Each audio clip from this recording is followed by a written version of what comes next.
Welcome everybody to another Deepvue educational webinar. Today we'll be focusing on how Ryan and I do and complete our routines in Deepvue, the screens we use, and also how we go ahead and build that final focus list of top tier ideas for our trading style. So this will be a really good one. Ryan's going to start out going through his different routines, the different watch lists that he curates to keep track of the high growth, high momentum names. And then I'll also go ahead and run through my process for both kind of my daily as well as weekly routines and building that final focus list that I like to trade off of. So with that, welcome everybody. Stick around to the end. We've got a lot to cover here, a lot of presets as well, which we'll talk about at the end. And Ryan, I'll hand it over to you to dive in with your routines. Yep, you're on mute. Ryan, you're on mute. Yeah, my bad. So the way we do routines is basically the way I approach them is they're broken down into daily routines and weekend routines. Daily routines have to be quick, maybe 60 to 90 minutes. We get them done, and then you kind of go and build your mental capital. We've spoken about that a lot in the Ultimate Trading Guide series that we did recently. And today it's all about how do we do it in Deepvue. So within Deepvue itself, for my daily routine, I keep it very simple. On a daily basis, I run these three screens: the highest volume ever, highest volume in a year, and highest volume since IPO. So these three basically tell me if there are any new stocks that are gapping up on high volume and have some sort of catalyst or something that has caught the market off guard. It could be earnings, it could be news, it could be a new product, a new CEO, you name it. It could be one of those things. So these are the three, the one of the first three that I am running on a day-to-day basis. So if I were to run this, the highest volume ever today, you'll see a bunch of ETFs show up along with this stock as well. And there's not much to see as of today because there's not much activity or huge catalysts or stocks that had catalysts moving up in a big way. Another one that we have is the highest volume in a year. This one will obviously will have a little more to it, and I basically review each of these stocks and look at what kind of catalyst or what's kind of driving the move on many of these, and you will see an overlap of some of the names as well that are on highest volume ever will also be on highest volume in a year, but the highest volume in a year will always have a little more results because that criteria is met a little bit more often. So based on this, I do see one of them, ALE, that I could take a look at a little bit later. AGRO is also pretty decent. And basically, this gives you the volume signature, and then you have to kind of go and take a look on an individual basis as to what is going on and what's driving the price action. Some of the other screener presets that I tend to use recently, and Richard, I think you'll cover this a lot, is the tight range and the power and tightening. These ones produce really good ideas that are moving to the upside and have tight ranges, and Richard will cover those in a few. And then pretty much the only other one is I like to run this one because it's, again, strong stocks that are super liquid, and it gives me also a gauge of how many stocks on this list made it today, and if the market is pulling back in and we see this list have a high amount of stocks, that's a positive sign. And if the market is pulling in and this list dwindles down, let's say from 53 to 25 tomorrow, then obviously there's a lot of weakness in the markets because of the criteria that we're looking at. Just stocks above 20, common stocks, average volume is above 100 million. So they're super liquid names. And the absolute strength on a 1 month and 3 month is both above 85. So on a daily basis, those are kind of, the 3 to 4 scans that I'm running just to get a gauge on what the market is doing, and also update my watch list. Before you go there, Ryan, there's a question from William about what time of day you run these screens. So is this something that you're doing after the close, pretty much right after the bell? I don't tend to do it right after the bell. After the bell, like around 4 is like a good 1 hour, 45-minute nap. and then I come back with a fresh mind, because watching the close, going right into the close and then into aftermarket and doing these right away doesn't seem to work for me, because it could be one, you could be watching the close for the past 2 hours and you're just saturating your brain, and then you've looked at enough charts for the day. So I like to break it up a little bit, where I get a break in the middle, come back, and then maybe 5 o'clock, 6 o'clock run these. Yeah. Cool. So with respect to, I mean, the couple of scans that we have as presets, the idea is to maintain the HV watch list and keep that updated at all times. So today's ideas would then, I would add to the red list for the ones that I consider to be things that I should be tracking in the future. And then, from the liquid leader scan, if I see any IPOs that are gaining strength, especially a recent one right now is ARM. I think this one should be tracked very closely as to how this is acting, and it could really drive the price action along with NVIDIA bouncing off the 50-day today as well. So both of those stocks. So it allows me to keep the HT or the IPO updated, and then the HTF is kind of for me to review. So first step is for me to screen the market to update the 3 watch lists that I have: the high volume watch list, the IPO watch list, and the HTF watch list. The IPO and HTF don't really get many updates during the week. So as we go from Sunday to Friday, these 2 will not get many updates. This one will, as we see new earnings come out, new catalysts come out, new stocks gapping up. This one is updated almost on a daily basis for me. The way I've structured my trading in Deepvue is basically all the high volumes get a red target flag. All the IPOs get a purple target flag, and then all the HTFs get this blue teal type of. So it allows me to, as I scan through and run many different scans in the screener module, I know right away. So if I want to add this to my HV, I know that I need to click this logo and quickly add it to my HV. So it becomes very easy from a watch list management perspective from a day-to-day basis for me to update and keep these things updated as relatively quickly, rather than switching back and forth between 2 modules. So the next step after I screen and I update my watch list is to basically go through them. And this is just an exercise for me to see, which one of the HVs are acting well, which ones could be potential setups. And then that's quickly, right now we have 39 HVs that we're tracking in the markets.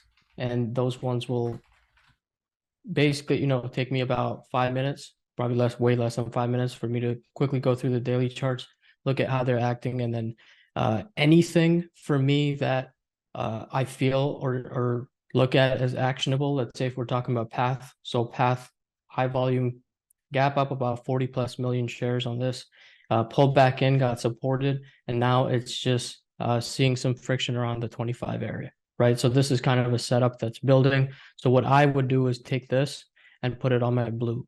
And blue for me signifies that it's on my focus list, right? So that's how I track anything that I want to watch very, very closely when the market opens tomorrow morning, is what I place on my focus list right away. So I go through this, right? Look for actionable stocks, and then move each of those to my blue list. And my blue list is what I watch when the market opens at 9:30 tomorrow. So if I have some of these names, CLS kind of, broke down, shaping up again. There's a pivot to the top side right around the 28 area. DKNG, I hold a position from a while ago. MOD is another one. NVIDIA bounce off the 50-day today, almost a picture perfect bounce. So I formulate my focus list by going through the high volume, the IPO, and the HCF.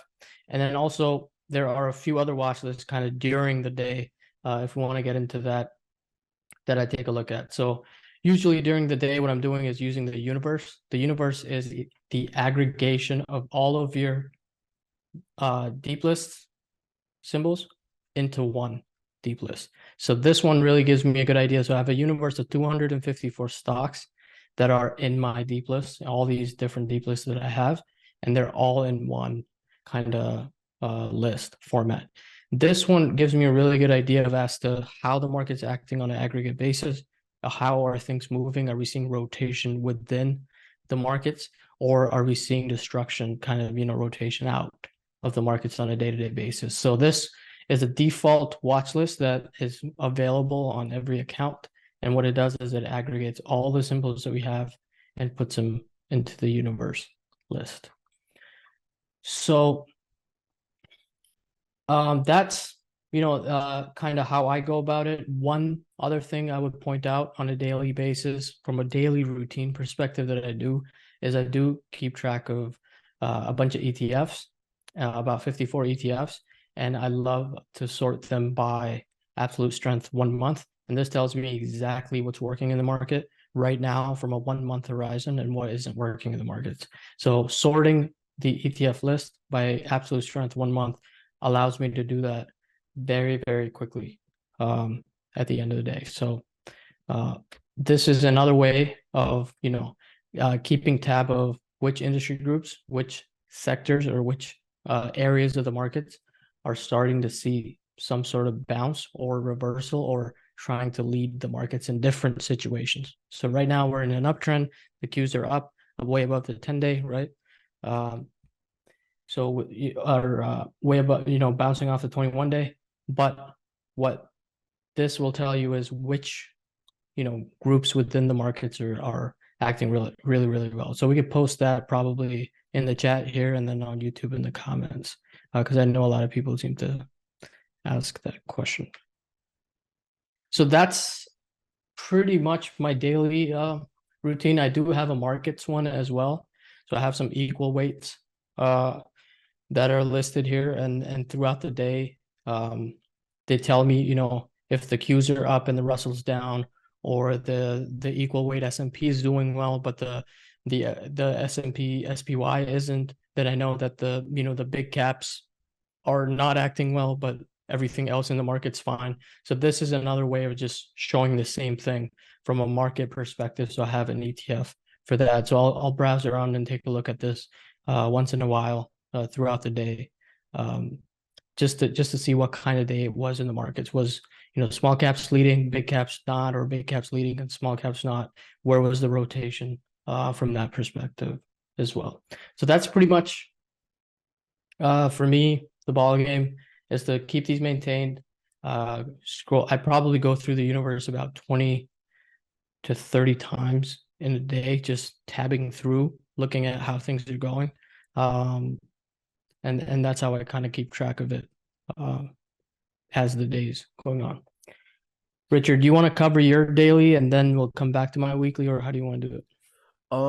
Yeah, we can do that, but first, I think a big question that people want answered today, or maybe some guidance on, is how to build that final focus list from a wider list of ideas. So could you kind of touch on more, how you incorporate your different lists, HV for high volume, IPOs for IPOs, and I saw a question about HTF, that stands for high tight flag, basically looking for high momentum moves.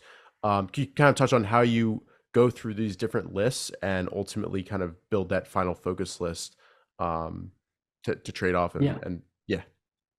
So we could do that live. It will take me about 10 to 15 minutes to just, so basically what I'm doing is I trade off the daily. I look at weeklies and all of that other stuff on the weekends, but most of the stuff that I do during the week is on the daily. So on the weekends, I have kind of a blueprint of where everything is on the weekly, and I don't really need to take a look at it. So as I go through this, anything kind of that makes me pause as to what may be building a pivot right to the top side. So something like Duolingo is reclaiming the 10-day, whereas the S&P is below the 10-day but above the 21. So this is a form of relative strength. The fact that it's showing RS already, the pullback that we got that 1 day of distribution, but then a rally up, there could be a potential pivot to the top side. So what I would do is just move this to my blue list, right? And then as I go through, I'll start to see ideas that I feel have good risk reward, and then I'll start adding and subtracting that from my blue list. So my blue list is basically my focus list. So NTNX, that one's gone and is acting well. As I go through this, we'll probably get a couple more stocks in here. So I have Udemy. So like VRT, we saw distribution now above the 10-day while the markets are below. So that's something that I would closely watch. And then I Inside also day have as my well. existing. So I deleted my whole focus list, but I also had my existing positions on my focus list as well. So, and then there's not much else. So going through this, right, in terms of gap ups, I do see I'm missing a few, which I probably copy pasted over into that other list. So path was another one, right? So if we take a look at path, sorry, take a look at path. This one was on my focus list already. So this one is shaping up really, really well, right around that 25 area to the top side. I'm going to add this to my blue list. So that's basically, you know, how I kind of go about it. So if I go APP was already on mine, focus list, I was just taking a look at this. I was, you know, watching this closely as we get into this high volume area. So we got that initial bounce and rally. Now we fail again, and we're going to get directional movement once more. So either you're going to hold and get going, or it's going to come in and completely fade and go into a bigger base. MOD is another one that's acting pretty well. NVIDIA off the 21-day is probably my biggest one right now. So I'll put that on my focus. So let's go through IPO and let's kind of do the same thing. Palantir, not much to watch there. Firm is strong. Coin is strong. So yeah, ARM definitely will be focused because, you know, there's a clear pivot and a clear box to the top side where it says 65. So if and when it gets above 65, this should be of interest and something to watch right away. IoT, obviously, this one, big gap up, right? Top of the bigger consolidation, and now it's going to start acting well. So I added that as well. Many of these names from the IPO perspective need a little bit of time now because they're not acting too well this week in sync with the markets. We should be able to find a couple more. This one is making me pause, but the fact that it's industrial, I tend to ignore it because I don't feel like this thing's going to double from here.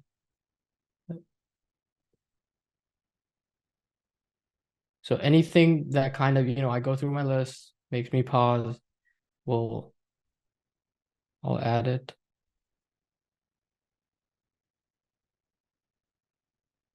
What else are we looking at? There's Udemy. So a lot of these are very extended because we're day 25 into the market cycle, right? We're a month into the market cycle. So when you see something like this, Udemy has traded up for the past like 14 sessions. So that's part of, as when you're early in the market cycle, it's easier to catch these. When you're 25 days, 27 days into it, obviously things are going to be way extended. So this one's not bad. ODD from the right side, just continue to track it. Yeah, so there's not much. I mean, things are a little bit, in my opinion, extended. So I'm taking a look at very tight pivots, right? Very stocks where I can manage risk. I'm almost making a watch list as if I had to buy something tomorrow, like ARM makes sense if it blasts through 65 on volume or acts well early in the session and the S&P is down, and there's a situation where this thing acts well and I could attempt it. Duolingo, obviously there's a sideways pivot. IoT, the fact that it gapped up, now it's at the top of the range, very similar to path 25. IoT 35 is going to be an area that needs to get through. NVIDIA, this one is going to drive the market, right? If this fails tomorrow, and let's say we gap down and stay down and breaks the 50-day, a lot of sourness is going to come in terms of sentiment in the markets. The fact that it tested and held is why people have bullish vibes today at the end of the day. Path, same thing. We spoke about 25 and then WRT.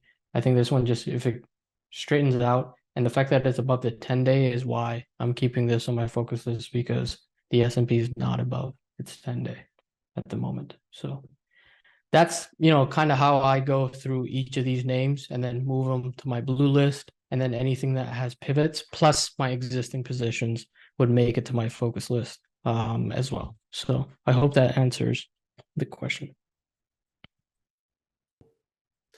All right, so let's go ahead and start from the top. So I pretty much share my process and kind of post it in the free newsletter that I do all day. I focus on markets, what are the index ETFs doing, what are the leading groups, and then I dive into my screening and individual stocks that are acting well. So to start with, I usually bring up the QQQ. Usually have just the 21 EMA on here. Are we above a rising 21 EMA or below? That's a pretty great, simple gauge for how I pretty much determine my market cycle. This is really where we started in earnest around the November 1, November 2 area.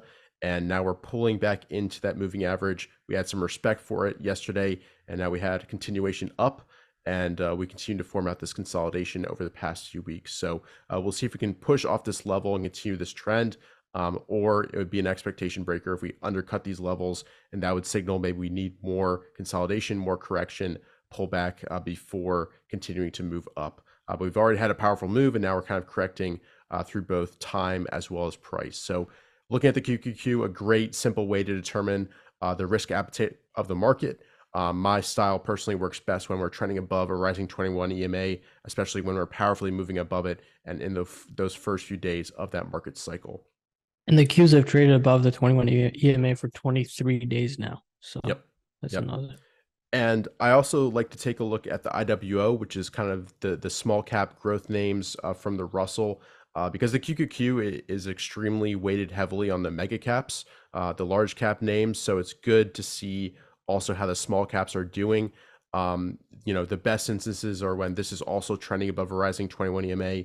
On November 2, we had this wedge pop action. We finally got back above the 21 EMA. We had been trending below it while the QQQ was doing that basing, and getting back above the 21 EMA and starting these higher lows. That was another way that I determined the health and trend of the market. And so far things are acting great. We're above a rising 21 EMA, making some nice progress, but a little bit of a pause here, and we'll see how we resolve from this point. After this breakout, we definitely want to see this hold and continue to form higher highs and higher lows and make its way back to all-time highs. But I like to look at both the QQQ and IWO because that gives me a more complete picture of what the markets are doing. If those are above rising 21 EMAs, pretty much I can forget what the indexes are doing and focus more on the individual names and opportunities in the market. After I've done that, I also have an ETF list in Deepvue, and I do very similar things to what Rye showed. I basically like to sort this on a daily basis by price percent change on the day. So, what were the top performers today? I also like to sort by daily closing range. What were the strongest, performers in terms of closing range today, and also price percent change from the open. This gives a really nice sense today of how things, close. SMH, was barely up on the day, but we had a nice push off lows. We're holding near the 21 EMA. So I go from basically markets with the index ETFs, now looking at groups and try to identify what have been the strongest areas, what themes are developing, what themes are strong, what themes are losing favor. If this breaks this low, that tells me that the semiconductor theme might be weakening, and look elsewhere for different moves. But also along with Rye, I really like to just simply sort by absolute strength month. And this gives you a really nice picture of what's been working. We've got the blockchain stocks. A lot of crypto's been very strong. We've got cloud, cybersecurity. Airlines have been doing quite well. Genomics is a theme that's emerging. So this is a really simple and powerful way, especially for people who work full time, to stay on top of what are the leading themes without really having to dive deep into individual stocks and whatever. You can get a really nice clear picture just by building a list, and Rye showed his list of ETFs in the chat, and then sorting by the absolute strength 1 month. And then once you've got maybe your top 10 here, then you can dive deeper into what individual stocks are in those names. And we just introduced this H feature, which allows you to basically load up those stocks in that theme. You've got coin, you know, a lot of these names have been acting so super well. Mara, of course, NVIDIA has been a leader. And yeah, it's a super nice, easy way to do some top-down market analysis. So after I've kind of looked at the market in ETFs with QQQ and IWO, then I take a look at these themes. And then after that, it's time to dive deeper into individual stocks themselves. You know, a lot of people only do top-down approach, only do bottoms-up approach. I kind of do a mixture. I let the top-down approach identify what themes are working, but also as I go through my individual stock screens, if I notice a lot of stocks are gapping up on volume, breaking out, setting up together from a particular theme, I'll also make note of that in my journal and make sure I dive deeper into that theme and keep an eye on that because you can also often notice things in individual stocks before the ETFs, you know, really show up and show some strength. So let's dive deeper into the screens that I run. So let's load up the screener.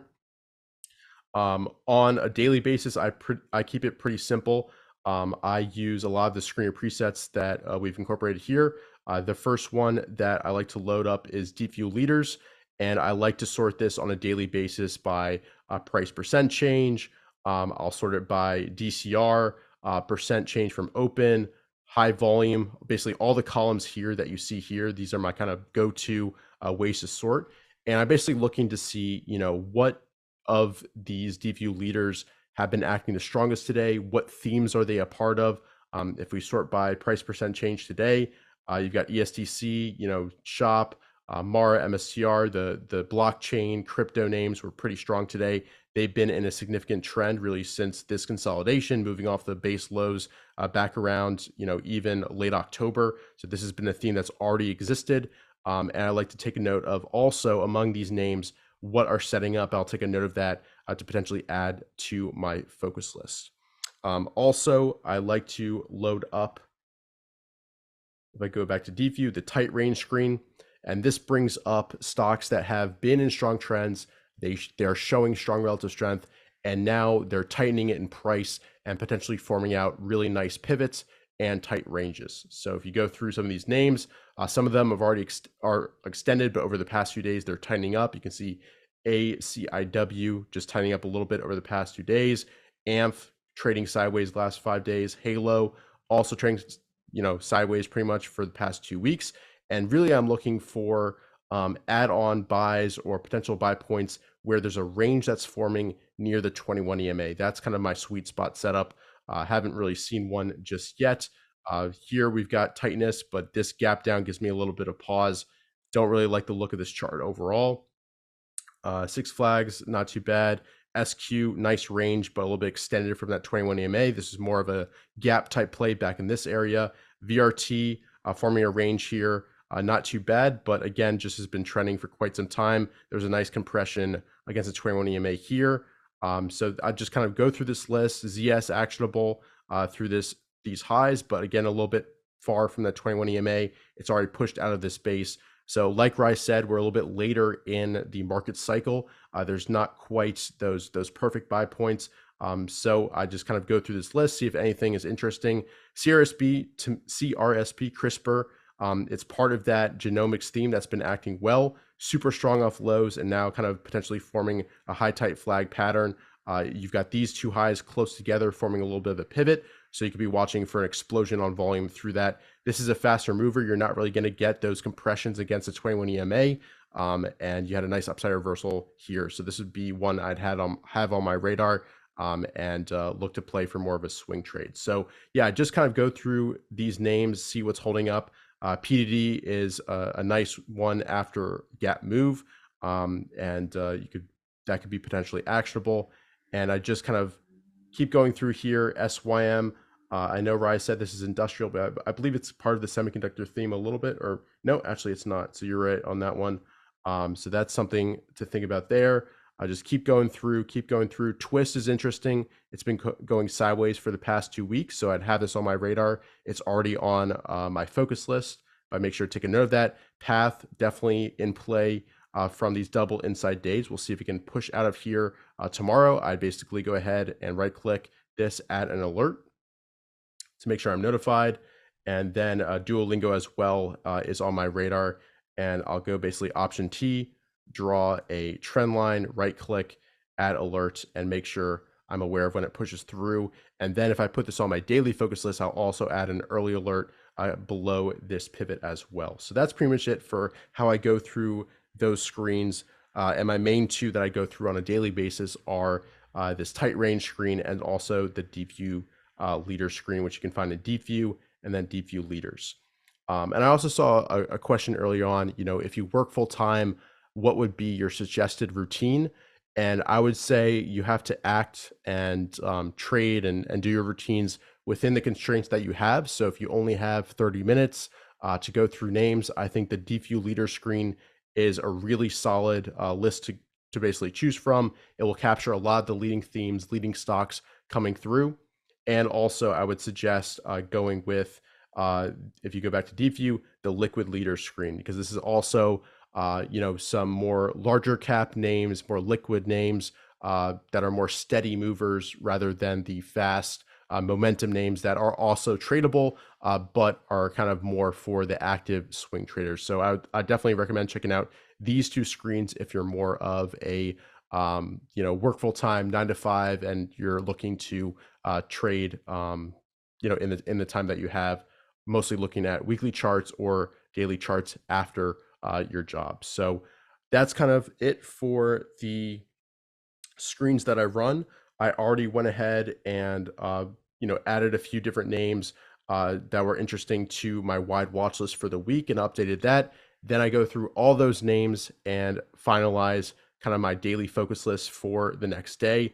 So this is kind of what I've got going on. AMD pullback buy through this high, watching that. CRSP through these highs, Duolingo, IoT, and Path as those gapper moves. So that's kind of my process on a daily basis.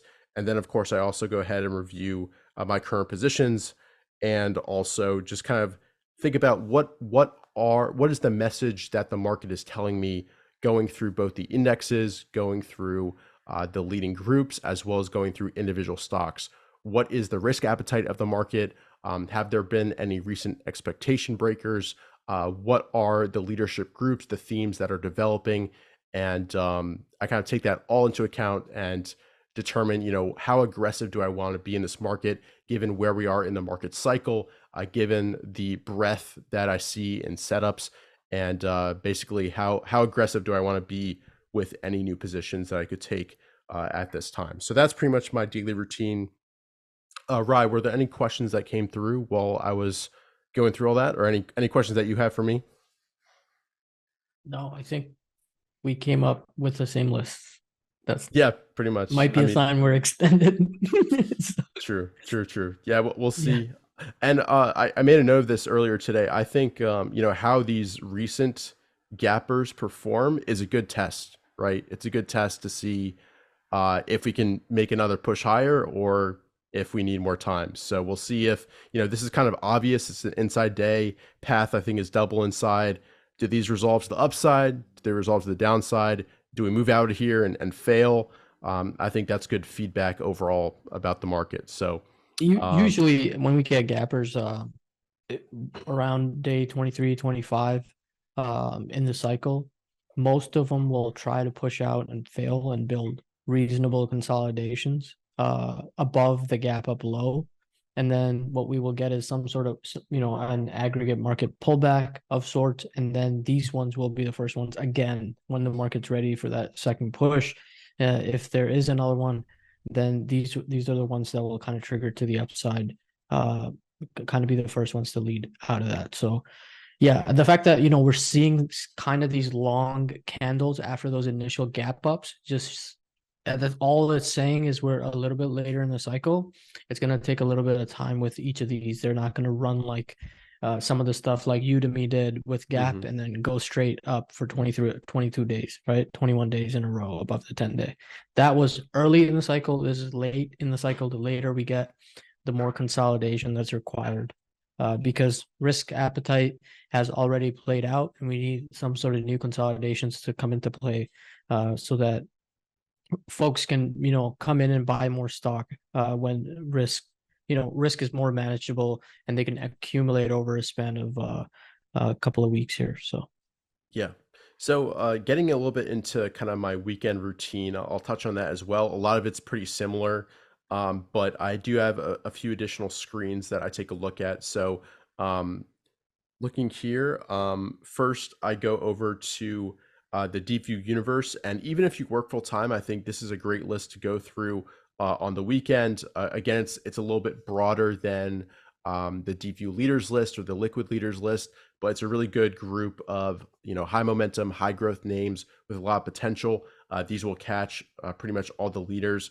So on the weekend, I go through basically all of these names. I typically sort by either relative measured volatility, so by how tight the recent price action has been, looking at zeros first, starting with the tightest names, and then I'll also go ahead and sort by absolute strength sometimes to focus on the highest momentum names. That's just a buyout there, but Hut also, I believe that was a stock split buyout. But basically, I like to sort by both relative measured volatility as well as absolute strength to focus on the tightest and most powerful stocks. Then in addition to that, I like to run my IPO wide screen. This is just looking for stocks that have IPO'd within the past 2 years. This is another great way to find high potential movers. And you can look at this. It's pretty simple criteria, just IPO'd since January 2022. I'll probably update this pretty soon here to move it up, 6 months or so. Looking for basic dollar volume, basic price criteria as well. And then I'll also review the tight range screen that I already went through, the Deepvue leaders list. And then the last one that I like to take a look at to get those high momentum movers is I go over again to Deepvue screen of presets and run this pure momentum move screen. So let's sort out by absolute strength. And this will catch a lot of the more swing trade type moves, the powerful movers, the ones that could set up, tighten up again, and then make another move higher that you can capture. So those are pretty much the 5 different screens that I run on a weekly basis. And from that, what I do is as I'm going through the names, if they could potentially be actionable the next week, ideally Monday or Tuesday, I kind of think mentally, could this be actionable? Is it tight enough? Is it pulling back to the 21 EMA? Could it potentially break out of base? Whatever my setups and entry tactics are, is it potentially actionable? I'll basically go ahead and check it as I go through, as I spacebar through these names. And then I'll add it to my wide list, which is kind of my first cut.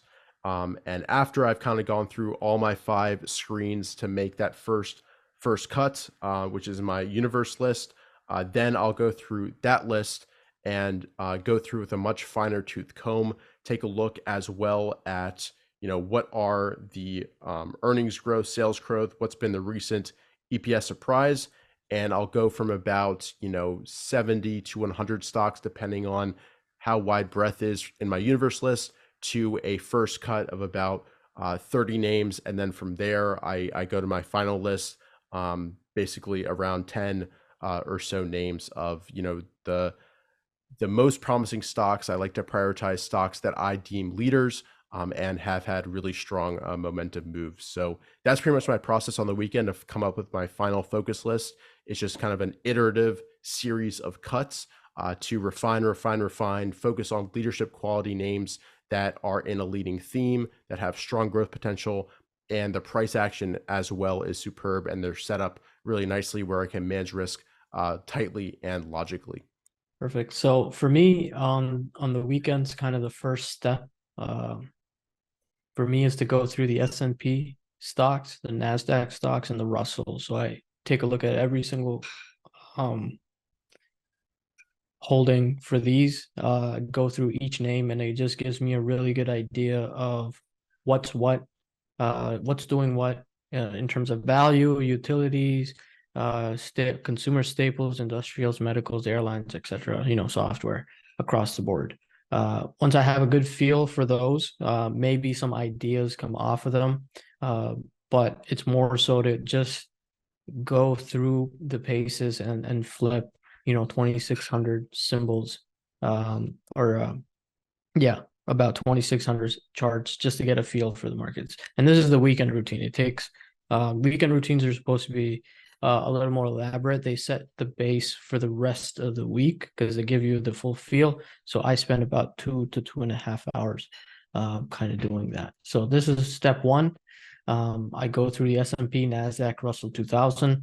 The next step for me is to go back, maybe on a Friday or Saturday morning, go through many of the elements for my daily routine. So just check in on the highest volume ever, highest volume in a year, highest volume since IPO.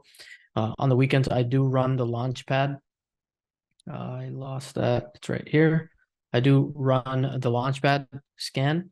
That tells me where rotation is going based on the scan. All it's taking a look at is the fact that the 10, 21, and 50 day are now converging and close together.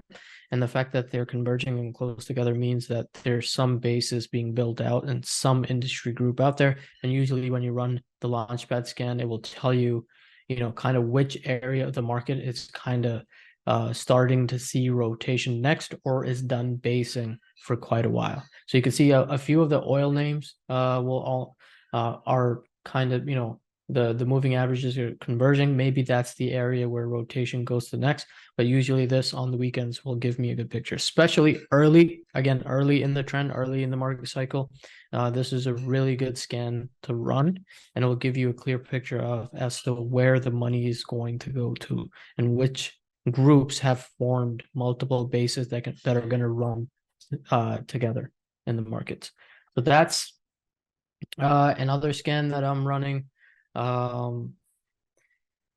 do very little fundamental scanning, but I do look at just the very basics of, let's say, increasing sales and earnings once in a while if I'm dry on ideas for the most part. But much of what I'm doing with this, going through each of these holdings, running many of my technical scans, I do capture much of what's also moving from a fundamental perspective. So again, the two recent ones, that these two are literally kind of like a cheat code at the end of the day, because there's literally stocks that are going sideways, acting well in the markets and in top groups at the same time, right? So these two scans right here with tight range and power and tightening are ones that I am starting to incorporate into my routine. That's a little bit about, the scanning. It's a little more, it takes a little more time, but it's worth it. The second thing I'm doing is reviewing my positions. So what am I holding at the moment? Building if and else scenarios, like if this happens on this particular stock, am I going to exit? Or if is my average price, or average cost on this particular name below the 21 day, then I will kind of build a position trade plan for that. So it's a lot of position planning of existing stuff that I'm holding in the markets as well. With respect to watch list updates, again, HV, run that scan. I do go through IPOs over the last 3 years. So it's a very easy scan to build. I should have it here. I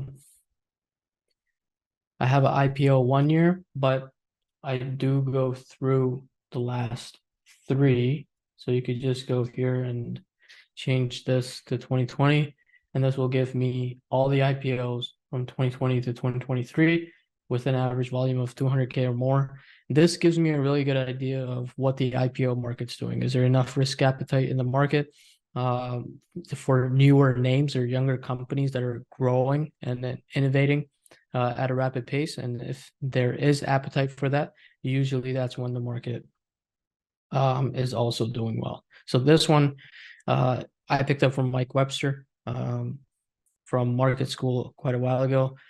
So that's how I build my IPO list. I saw that question earlier. HTF, there's a preset here that I use for HTF under top traders. If we go Leif's Ready, high type flag. So you just use this one for the high type flags. Basically, stocks that have run up quite a bit, right? 100% in less than 8 weeks. This is kind of the scan for that. This will give you those stocks, and that's how I update my HTF watch list.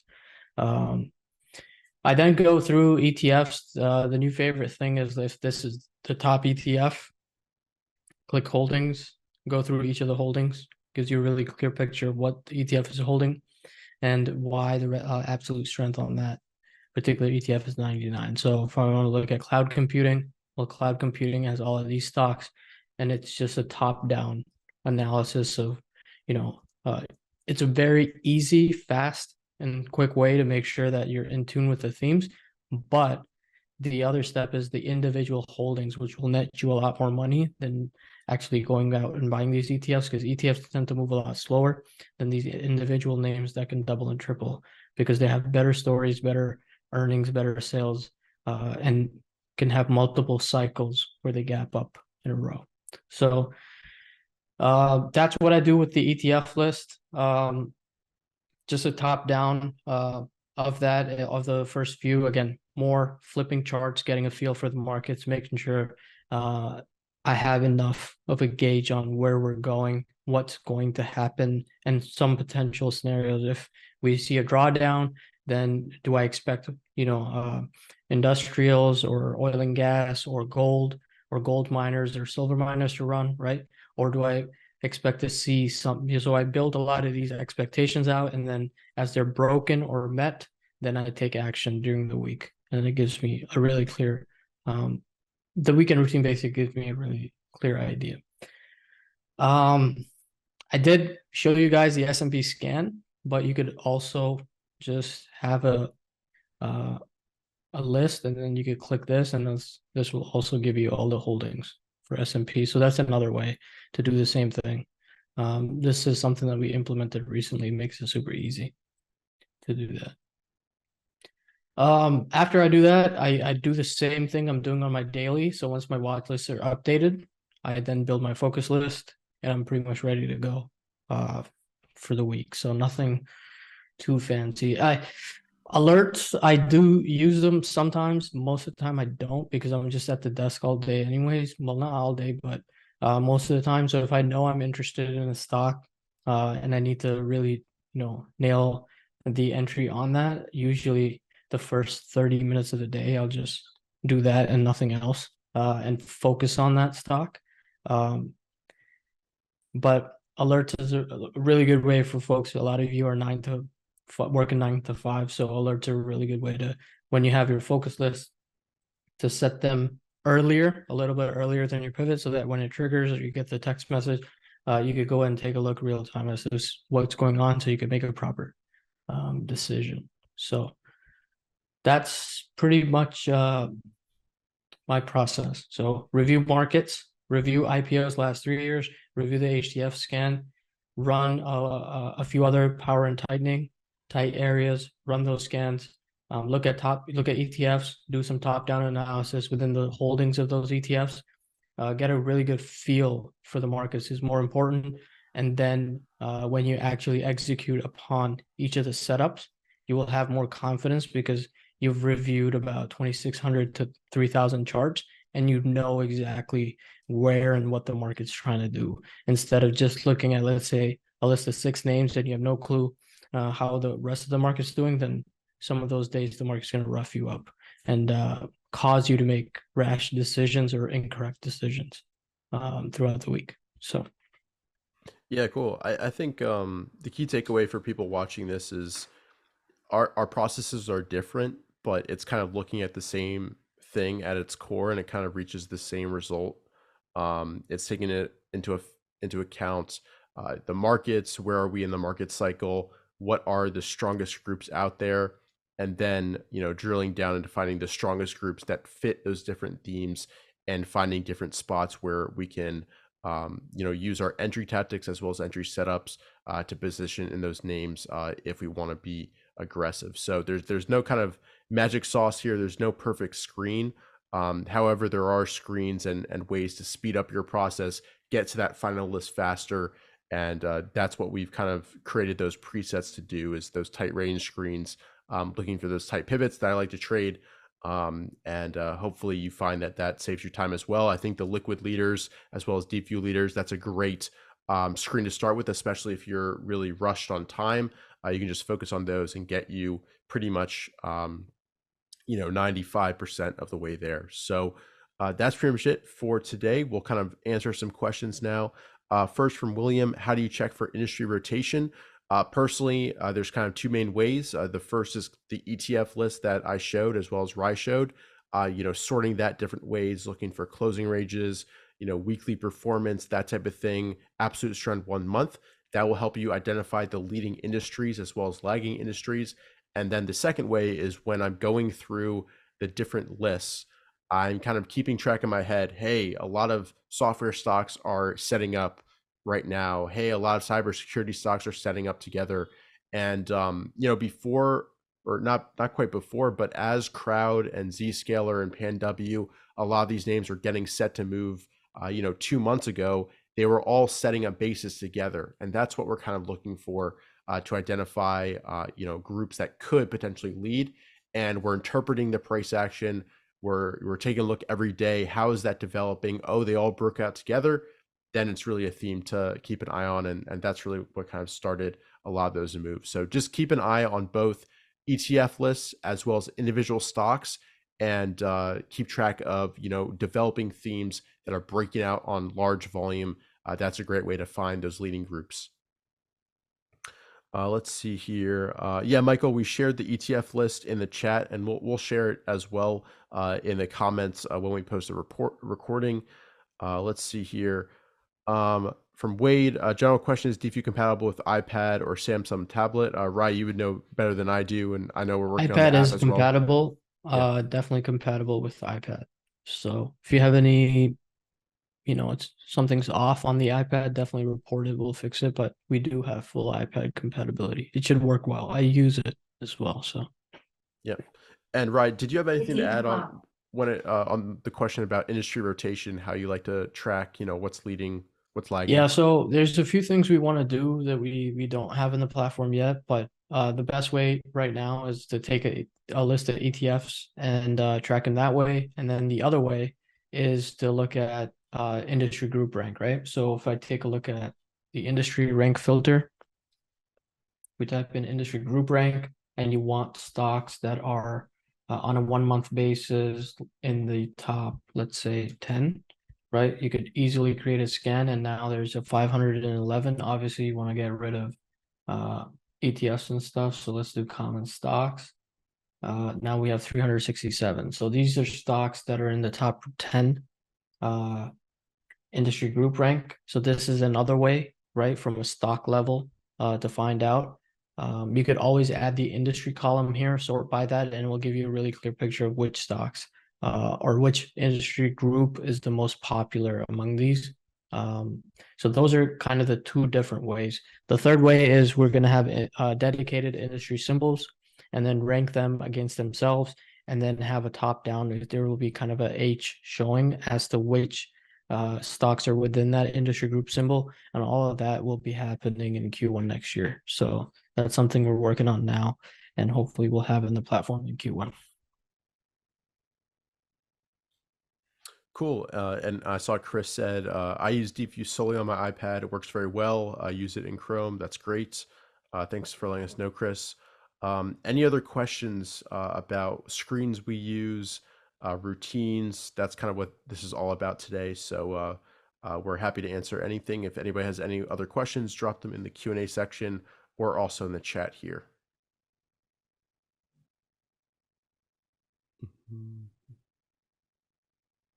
I see a few questions about ETF list. We'll definitely pass that on here. Yeah, is there kind of a ready default? So later this year, we're going to have deep list presets. So the idea of presets will be we'll have pre-made lists for you, and you could just take them and copy them over to just like we have preset screens right now. So that will bleed into when we have industry symbols, we'll have a preset industry deep list, right, with certain columns so that you could sort by different 1 month industry rank, 3 months, 6 months, 12 month. So they'll be ready-made kind of deep list presets are on the way as well.